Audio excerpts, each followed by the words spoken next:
Hi everyone, I'm Julia Walker, a North Carolina estate planning attorney, here to help you understand why it is important to plan for your life and legacy.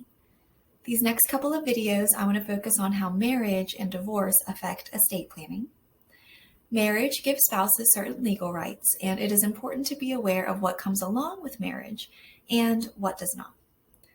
In this video, I'm going to talk about how incapacity of a spouse affects one's estate plan.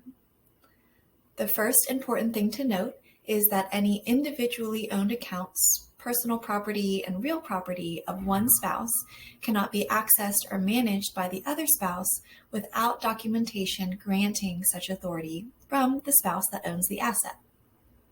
Meaning, without a general durable power of attorney listing your spouse as your agent, the non-owner spouse will have to obtain guardianship through a court proceeding in order to access and manage your individual assets for you if you become incapacitated.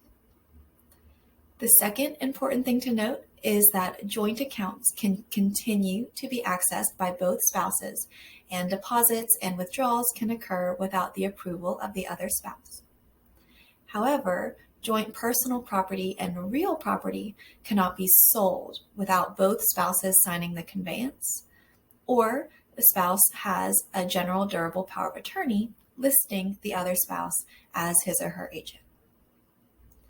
Finally, very important to note is that under North Carolina law, healthcare decisions may be made by the non-incapacitated spouse if there are no healthcare directives executed by the incapacitated spouse. However, under HIPAA, a federal law, healthcare providers are not required to release an individual's healthcare information without documentation granting such authority. Meaning, without a healthcare directive such as a HIPAA authorization, healthcare power of attorney, and/or living will listing your spouse as your agent, the non-incapacitated spouse may have to obtain guardianship through a court proceeding in order to obtain your medical information and make healthcare decisions for you if you become incapacitated.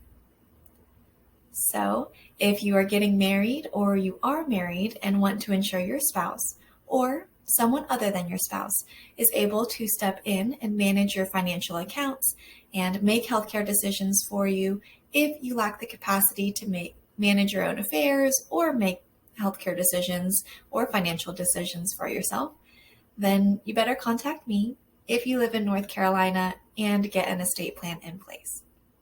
That's going to be it for today. I hope you liked this video and found it helpful. Please share with anyone you think needs to hear it.